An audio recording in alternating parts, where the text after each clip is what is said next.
What is an Australian? At least 40 images depicting the alleged Bondi shooter have been plastered across Melbourne. They should utilise every measure, every law to make sure that these people end up behind bars.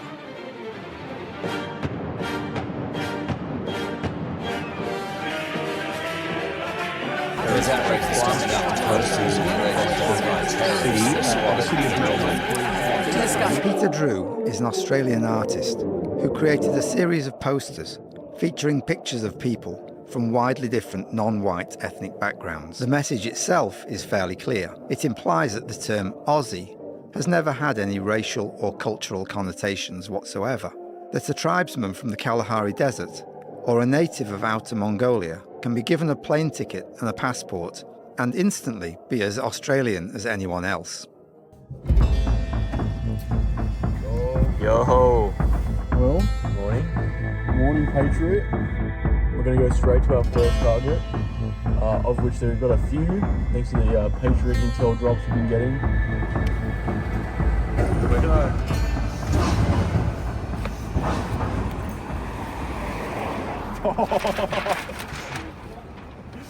No, that goes hard.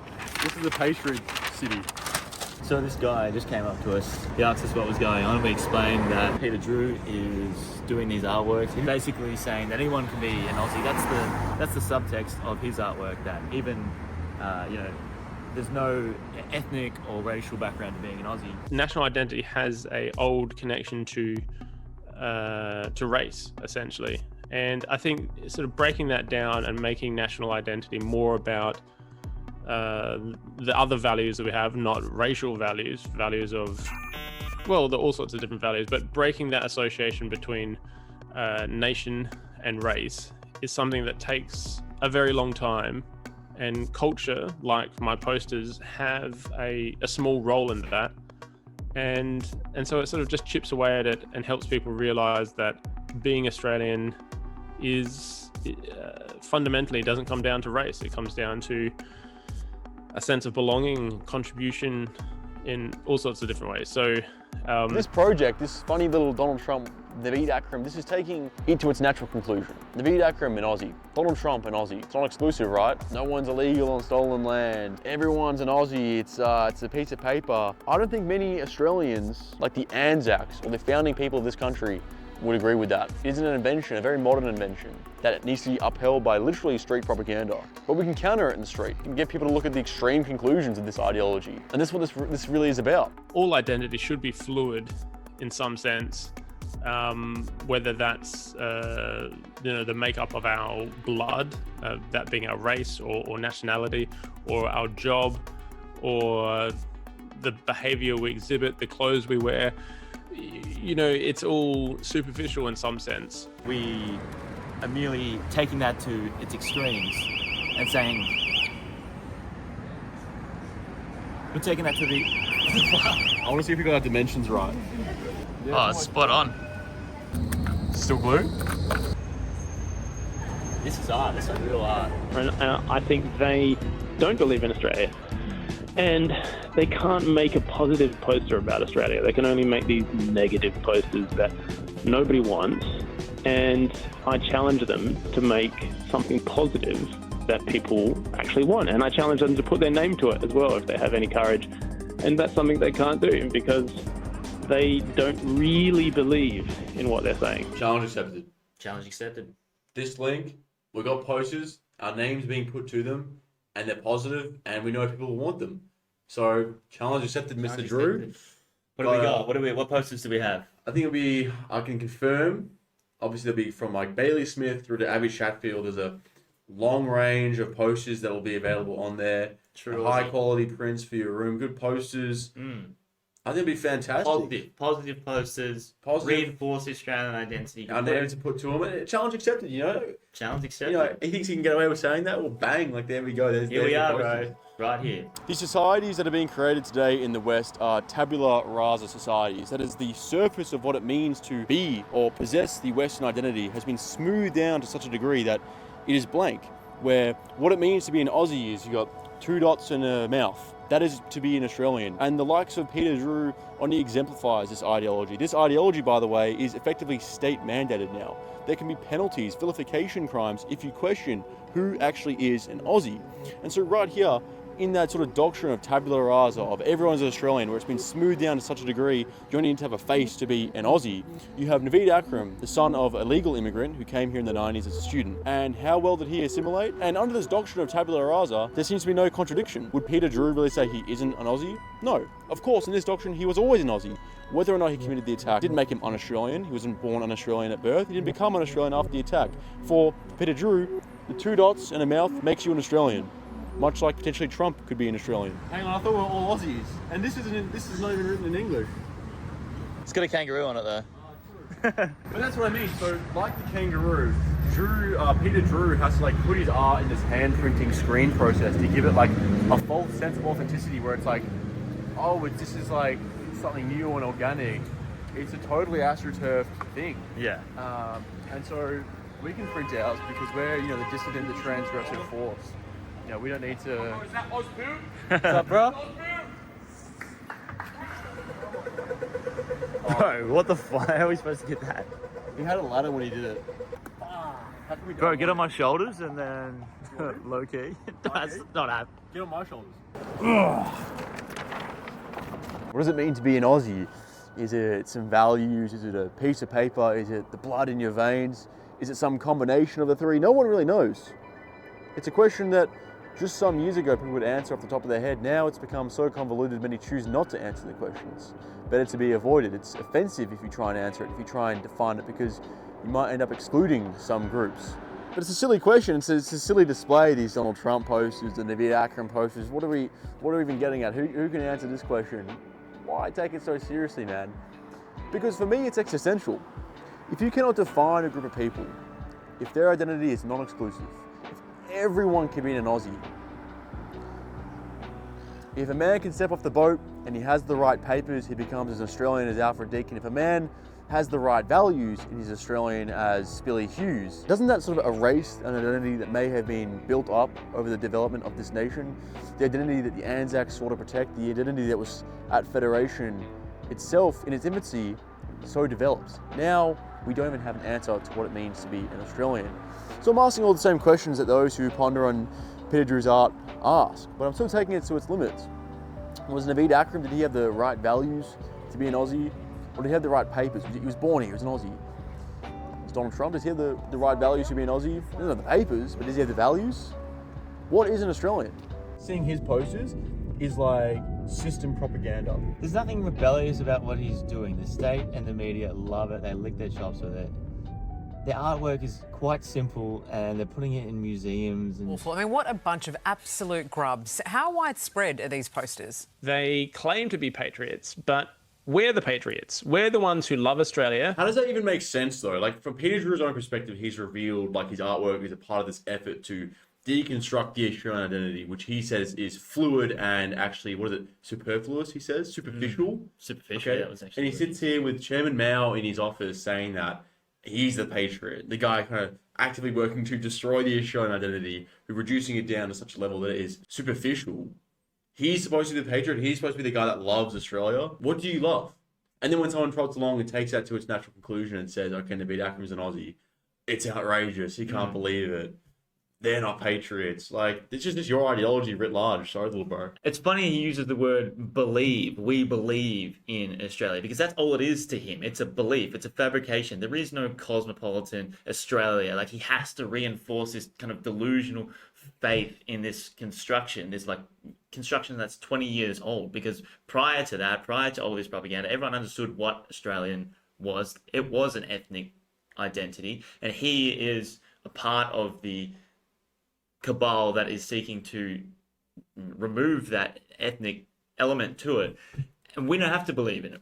It's, you know, it doesn't matter if I believe in my family. I'm still a part of my family. They're still my blood. I don't have to delude myself into this new religion, this liberal religion of a national identity being nothing more than a set of values, an idea, or piece of paper. To us, it's real. To us, it's in the real world. We don't have to believe in it. They're so outraged about Naveed Akram being labelled an Aussie in these posters, but at what point did he stop being an Aussie? Was it when he went to the Philippines to train with ISIS while ASIO was monitoring him? Did he stop being an Aussie then? Or was it right up until Bondi? So Peter Drew's artwork hangs in the Gallery of New South Wales. It's a really provocative art series. He took photographs, they're old black and white photographs from the white Australia era of people of non-white background who wanted to leave Australia and come back and had to get permission, because in the white Australia days, you couldn't leave and come back if you had that background. So it's a really powerful statement about, modern multicultural Australia. Let's do a test, guys. Whose work is more provocative and more of a statement on modern Australia? Is it Peter Drew's artwork, which hangs up in national galleries where it's lauded by the media, it hangs in bureaucrats' office like Jury Savarum, and it's really well appreciated, and it features photos, however, of people from 100 years ago? So whose work is more provocative? Is it our artwork that for the same political and media class is outrageous, where it has millions of impressions and international news outlets talking about it? Is that more provocative? It's kind of hard to tell. Or is it a better statement on modern Australia when it features a product of modern Australia? Not some people from 100 years ago. This is Australia now. This is modern Australia. That's what Naveed Akram kind of represents, actually, because the people in Peter Drew's art, they were exemptions to the white Australia policy. They weren't the norm of the time. To leave Australia and come back to that piece of paper to show that, hey, this country that is entirely homogenous and cohesive, I'm also a part of it. I'm an exemption to it. I can be here. I can be amongst this. Naveed's dad came here on a student visa, transitioned to the partner visa, had a kid, had Naveed, and they ultimately together ended up shooting up Bondi. And that wasn't some exemption, it's a piece of paper to come here and it's exempt and blah, blah, blah. This is the norm. That is mass immigration. That's what Naveed Akram is. So whose statement is more provocative? Is it Peter Drew's art, which is in the galleries, or is it our work, which is only in the street, which is only condemned, and actually features modern Australia? We believe a right-wing group has hijacked that art series and used images of the Bondi terrorists, put the word Aussie across the bottom, and now plastered it across our city. It's not art. It's a complete rip-off of Peter's work. I mean, what a portfolio this mayor has. I mean, not only does he have to manage and run Melbourne, which I'm sure in itself is a really tough gig, but he also has to be the arbiter of what is and isn't art. I mean, that's a big job description, right? Like, to decide what is and isn't art. And I don't know how he finds time for it. I'm sure he's quite the connoisseur where he has the credentials to say that what we've done isn't art. And he seems particularly outraged that the word Aussie was displayed underneath Naveed Akram. That's really what he's saying he's outraged about. But again, is he not an Australian? Is that what's the outrage exactly here? Let's hope they get prosecuted to the nth degree. The nth degree. It's crazy. So Karl Stefanovic is trying to reinvent himself lately as like Australia's solution to Joe Rogan, a kind of conservative voice. He's going on a podcast with Barnaby Joyce with a cowboy hat on and a toothpick in his mouth, talking about law and migration. He's trying to take a slice of the right-wing audience just so he can continue his grift because Channel 9 doesn't want him anymore, I guess. And he's... They said that publicly, yeah. Or it's been touted around as yeah. And his knee-jerk reaction to provocative political street art is lock them up and persecute them to the nth degree. Is this really our conservative voice that we want? Is anyone on the right going to give this guy a minute of their viewing time? This guy, don't let him get anywhere near the right wing. He is just another state puppet trying to see how long he can push this grift out for. It was a kick in the guts. This is a hate crime, pure and simple. It's dancing on the grave of those massacred in Bondi. It's psychological intimidation. Get out of the way, sort of thing. It's sort of like we're gunning towards the issue, which we're presenting like debate and honest questions on policy and like identity, and this group gets in the way and says we're being psychologically terrorized, but you guys lionizing the attacker. Like, the art doesn't solely feature Naveed Akram. Had Man Monas, had that Chinese baby attacker, he had the SCAF rape gangs. There's various people in this art. I had Donald Trump. Like, for the Jewish community to come out and say this is solely an attack on them and psychological terrorism, it's like, it's a little bit hysterical. And like, sure, it's bad that it features like a face of this guy who killed people, but like, we can't just pretend like nothing ever happened in Bondi. It did. And we need to now ask questions about the Australian identity that was deconstructed to the degree that they are here, and many of them more are coming here. You're standing in the way of all these policy solutions and worried about how it might be an attack on you. We are being attacked. Our identity is being attacked. Yeah, no, it's a good point you make. And look, the Jewish community is understandably outraged. I mean, if you see a photo of Naveed Akram after Bondi, yeah, it can be provocative. I get that. But you have to understand where we're coming from. And that is Peter Drew's artwork is essentially, whether it's intentional or not, intimidating and mocking Anglo-Australians and attempting to break apart their identity and reduce it to nothing more than these values that he can't even define. The whole message behind his art is to basically break down the Australian identity and say that really anyone can be an Australian. If my identity is for everyone, then it is for no one. There's something special about having to exclude, to have something unique to you. And Drew is basically saying that it is nothing more than a name tag that you can slap on and say, hello, my name is Australian. And we want our art to actually shock and actually be transgressive, unlike his, pretend rebellious art saying that, oh, we're all Australian. We say art needs to shock people. Essentially breaking down the identity, not that this is his intent officially, but that is a precursor to the displacement of Australians in our homeland. So, yeah, it's provocative. The artwork's provocative. But I find it a lot more offensive that my identity is being broken down. And as an effect of that, as a consequence of that, Australians are ill-equipped to defend in the displacement of their people. I'm much more outraged about that. And a lot of people that message me, that DM me, thank me for what I say. People come up to us in person and thank us for the things that we say because they see the change. They see what's happening in our major cities. They see Australia transforming to something that is unfamiliar to them. They've got no way to fight against it because they've had their identity destroyed. So just stay out of this. And thankfully, a lot of people on X called out their commentators. People one guy was reacting to this Jewish guy being outraged about the quote unquote lionization, the heralding of Naveed Akram. And he said the fact that you can interpret the art this way is just amazing. The fact that you can be that self-centered to believe that it just has to be squarely about you and there isn't a greater question on identity behind this and a polemical behind this. It's a very popular project. It's so popular that even though it's illegal, I can put my name to it and I'm still allowed to do it because people like it. Whereas these copycat posters are done anonymously because nobody likes it. Why is that, Peter? That's crazy. What I'm doing is illegal, but the government likes it, so I'm allowed to do it. These guys think they're so grungy and cool with their street art and I'm wheat pasting and then the government loves you. It's just, it kind of blows these people out of the water. It's you're not cool, you're not impressive, you haven't done, it's not edgy, Aussie. Your art hangs in the offices of various bureaucrats in this government. It's just, you are a bootlicker, ultimately. Yeah, they call us, the right wingers bootlickers. You are admitting to being a bootlicker and you love it. The difference between me and them is that I believe in Australia. Holy rehearse. No, you just don't. And yeah, your rehearsed lines suck, dude. It doesn't make any sense. You don't believe in Australia. You actively want to unwrite Australia and smooth it down to nothingness, such the identity is, superficial and fluid. You don't love Australia.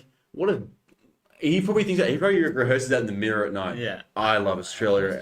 And they don't. Arms fold, cool ass. Boy, shut up. But the Australia that he loves, this abstraction, this fake Australia, it's it's a 20-year-old creation. You love a bunch of propaganda you've been fed because you're a millennial. That's what you love. You love indoctrination. Do you think you love the same thing that the Anzacs love? Do you think the aspects of Australia that they loved or what they believe, what they went and fought for to preserve the empire? Do you think that you fight for the same things by subverting our identity? No, you're a state actor, whether even though you're seemingly doing it on your own fruition, and you don't love Australia. You don't even know what Australia is. You can't even define it. You love nothing. And if I was to say anything to them directly, I would challenge them to put their name to their posters and make something which is beautiful and which people want to see on the street. And I feel very confident that they will not do that because they don't believe in Australia. Okay, bang, again. Challenge accepted again. He's really adamant that we should take him on with this challenge, so we've done it. You guys can go check him out. High quality posters at the link. support it, support the project. You know, if we do get fined for bill posting, you know, you can help us get out of it. But it's like it's a countercultural movement. We're here. You know, the Australian right is ascendant. We need artwork to go with it, and this is probably the first of many projects we do. So you can help us fund some more and get this going. I mean, and you're not just buying a beautiful portrait of Abby Chatfield or Baz. You are buying a piece of the movement. You're buying a piece of this moment right here. You know, maybe you wanted to be out there with us, allegedly putting up these posters. Now you get to be a part of it anyway and help us and pay off our potential bill posting fines. These right-wing influences that are playing at being, they think of themselves as nationalist, and I don't, and as patriots, whereas I'm a patriot. I think most of the people listening are patriots. We're people that love Australia. We love the way it is, and we want to, keep it being a welcoming, peaceful place. But they have a different idea of Australia, which is sort of based on a fantasy of Australia that never was. I mean, the photographs in my posters are of people that lived here 100 years ago. Okay, they lived here, they worked here, they died here. Some of them were born here as well. And if they're not Aussies, then who are we to say what is? Well, there's a lot to unpack there. Hang on. So yeah, who are we to say what an Aussie is? Who are you to start breaking down their identity as you say you're doing? You admit that. To say, the Australia that never was. Like, it clearly was, because people had to be exempt who weren't a part of what Australia was to be allowed to just merely live there. It wasn't like they're being given this piece of paper to say you are Aussie. It was to say that we are Aussie, you're not, but you can live here, so you have an exemption. Like, have you not heard the expression, the exception that proves the rule? Doesn't it feel good to say that anyone can be an Australian? And sure, maybe it does. Maybe you might have an aversion to wanting to exclude people, but it's something that we have to do as a necessity to maintain our identity. You have to exclude. To exclude is to have an identity. If everyone's Australian, then no one's Australian. Yeah, stepping on the toes of my speech. But yeah. There's been a lot of talk about Australian, but what is an Australian? Many are afraid to answer it, but why? Well, because we're told that Australian is an identity that anyone can adopt. Nothing more than a name tag you can stick on your shirt that reads, "Hello, my name is Australian." But of what use is an identity that anyone can wear? If anyone is an Australian, then no one is! Trump's actually close to being And we're here to say that if anyone can be an Australian, then Trump is more Australian than this guy up here. I reckon that's pretty good.